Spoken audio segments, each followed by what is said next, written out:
Ladies and gentlemen, welcome to the Bullpen.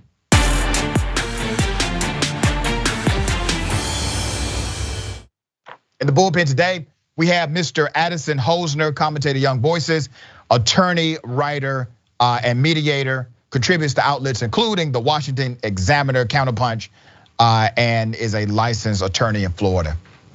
Good day, sir, welcome. Hello, doctor, how you doing? Doing quite well, man. Thank you for being on the show. We're gonna talk about the criminal justice system, in particular terms, private prisons. I don't want to presume what you know or believe about those items, so I will give you an opportunity to express your sentiment. All right, so when it comes to private prisons, my personal beliefs on the situation is that it started out as a good idea. We were trying to figure out a way to help the federal government contain all these inmates that were increasing at a rapid percentage. But now it's at a point that's become bloated and I think counterproductive from what the initial objectives were. It's troublesome seeing the recidivism rates compared to what the public prisons are.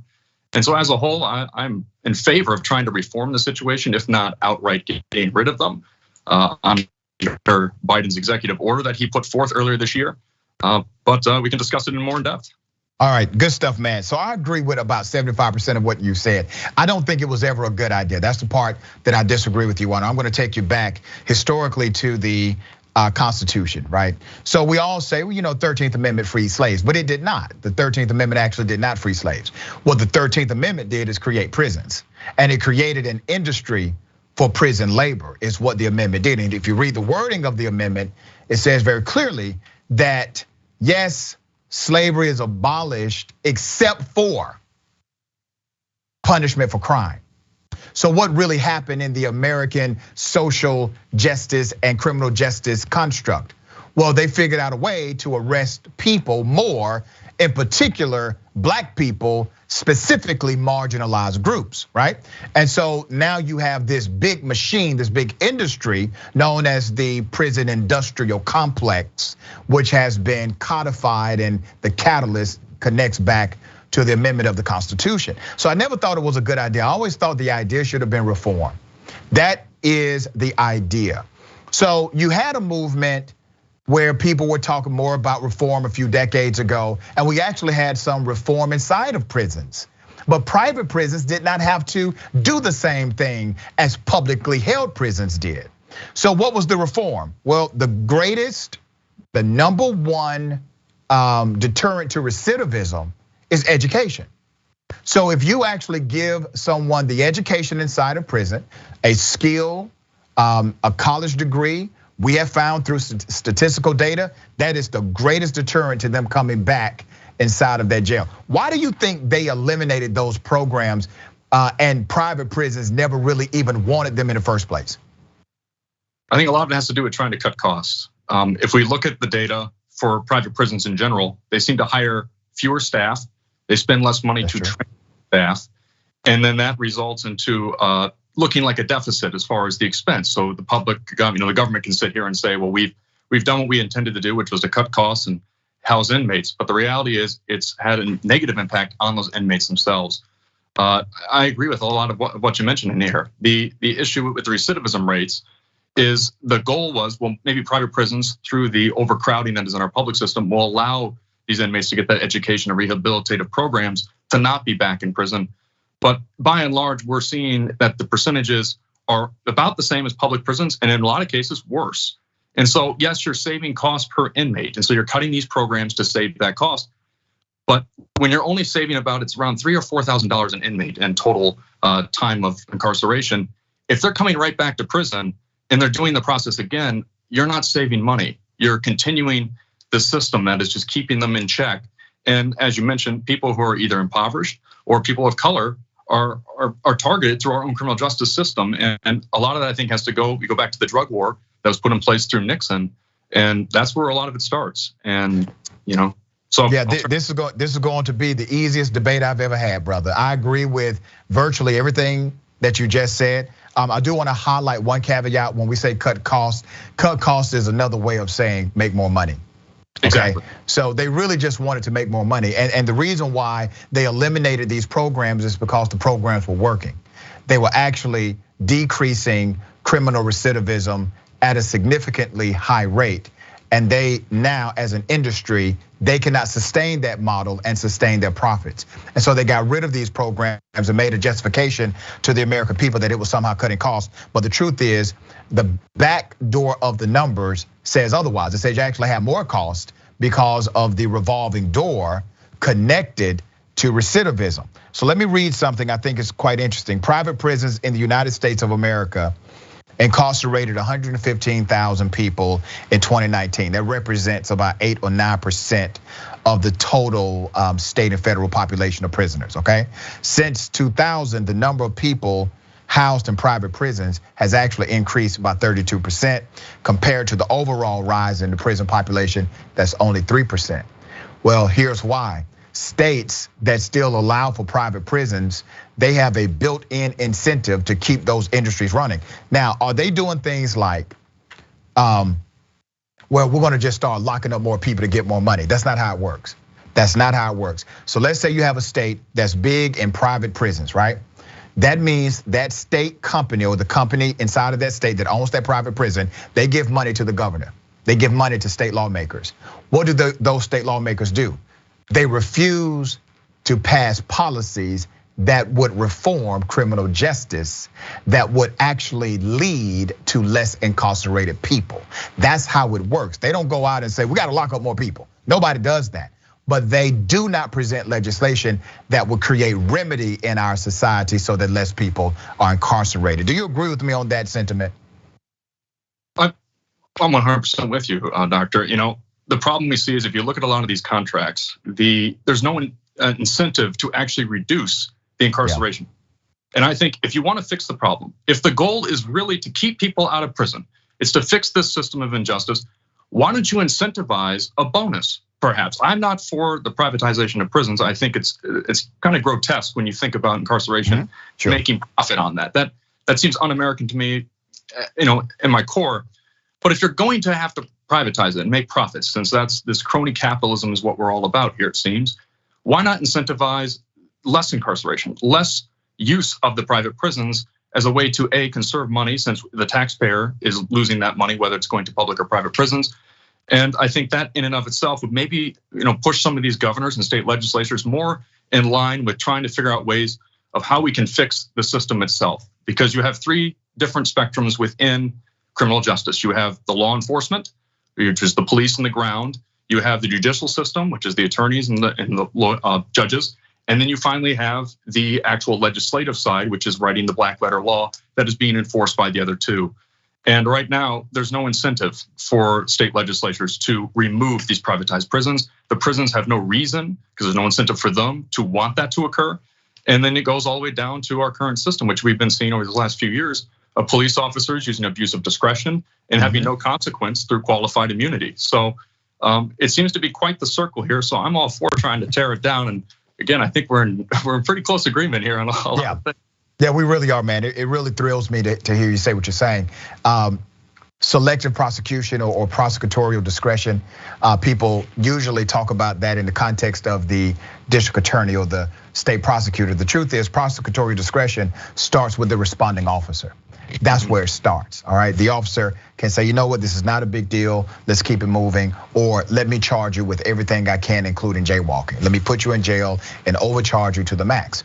And we know how those things work out in communities that they feel they can marginalize due to the socioeconomic reality of that neighborhood. So yes, it has to also start there. But since this is a conversation about prison, right, and prison reform, let me ask you this question, because I have a novel idea. If you are a private prison, you should be subject to the same protocol as a government prison, because all private prisons operate with some level of subsidy from the state or federal government. So there should be a rule attached to that subsidy or that money.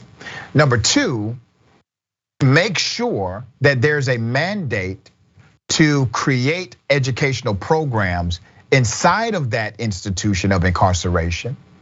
And if they do not, there's a monetary penalty to the point of closing them down. And or 3, just make all of the damn prisons illegal. all of the private prisons against the law. Because you know what? Other industrialized nations that are democracies, guess what they don't have, brother? Private damn prisons. That's a totally ridiculous idea to most of the civilized world or developed nations. Private prisons. But it's something that we do here as normative. What are your thoughts?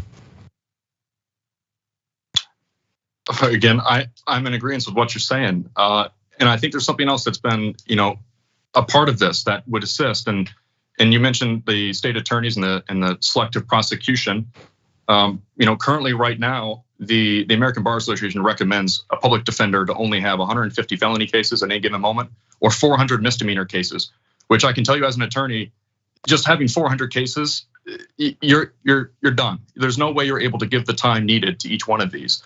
And so to add one more thing, we need to also look into funding and trying to find ways to assist the public defenders and also find ways to make sure that the prosecution team isn't going after certain crimes simply to meet a certain goal that's been placed before them from their own state governments, and to prosecute for things that aren't frivolous. No one should be serving 5 years in jail for possession of half an ounce of marijuana, for example. That's unacceptable in a country that has so many states with legal weed at this point. That goes right into hands. You mentioned the states with private prisons.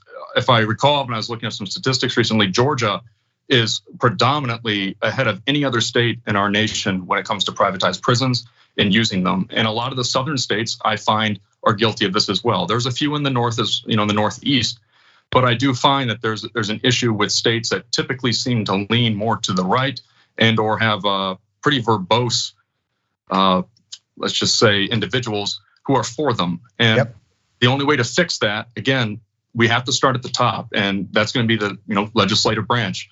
How do we get there? That's the $1 million question. But I think the more level-headed people we have, and the more that society cares about these issues, the problem is it doesn't affect everyone. There's 2.2 million prisoners. How many of us actually know someone who's in prison? I can say, as a white man in this country, I have been benefited from the fact that I have not been under that systemic issue. I can go out and do things and not feel like I'm going to be prosecuted for them. But I know there's many families in the South and in poverty that have family members in prison. So it's getting the right people to care, and it's how do you make that happen? How do you make them feel what those who are under that foot are feeling? And I think until we can find the solution to that, it's going to be difficult to get the legislation to come around and to get these state governments to provide the funding that you're asking for. Because if that's possible, that's the only way we could potentially save any type of privatized prisons, which I am all for getting rid of them. But again, small steps if we have to put educational programs, rehabilitative programs back in there, and give those prisoners the fair shot that they deserve to not fall back into the victim to becoming incarcerated once again, just a few months down the road. 98% of incarcerated people will actually be free. I want people to remember that. 98% of people who are incarcerated will one day be free. They will be in the normative society. And we treat them as if they're not part of our culture or society.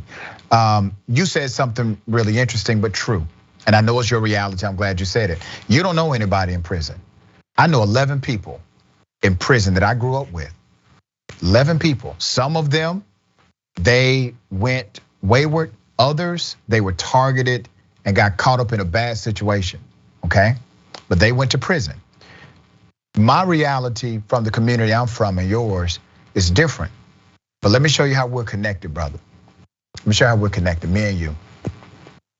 You're in law school right now, right? I'm sorry, you're a lawyer right now.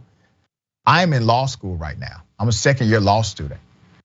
I'm also a college professor, but I'm also a formerly incarcerated man as well. When I was 17 years old, I got arrested for a felony in my local community. The state of Georgia had just passed a law that said now 17-year-olds have to be prosecuted as adults, no exceptions. There was no flexibility with the prosecutor at all. It was statutory. You know why they passed that law? To make sure they could put people like me, 17-year-old black men at that time, behind bars for a long time. That's why they passed the law. But there was a district attorney. This DA, he didn't like that law. His name is J. Tom Morgan. He was more progressive than most at that time. He didn't like the law, thing about it. So what did he do?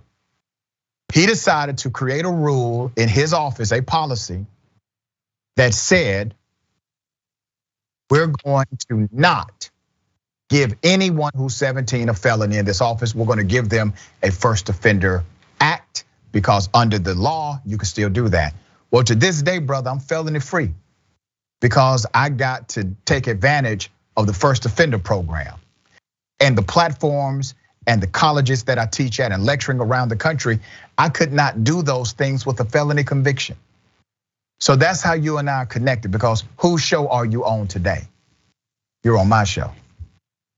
And if there was not reform, I would likely not have this program, because I was able to take advantage of a progressive policy. I bring that to your attention, brother, because I think you are such an authentic individual in your field that we need to amplify your voice. And while you may have a different social experience than me, the connection is still here. You and I are still connected, all right? Oh, first of all, thank you for sharing that, and I mean that. I practice a lot of civil litigation and a lot of family law, and I see a lot of domestic violence in the criminal field. That's a lot of where I'm at, and it's really difficult to hear those stories of hearing it work. My frustrations with being a practicing attorney, I can tell you right now, I tell clients all the time how the court system it's not built to work as efficiently as it should, and it doesn't help those who truly need it. And I got into the field because I wanted to help people, truly help people who could not help themselves. And I know that sounds naive to some, but that's really where my head was at. And so to hear your story, doctor, and to see how this all played out for you, I mean, I can't, good luck in finishing out law school. Thank you, brother. A lot of fun, but also just, really that's inspiring. I'm glad to hear it. It's finally something good. Yeah, well, I'm glad to hear people like you say what you say, man. Thank you for being on the program, brother. You are invited back anytime, okay? Keep fighting the good fight. Hey, I appreciate it, doctor. We'll be in touch. We'll be in touch.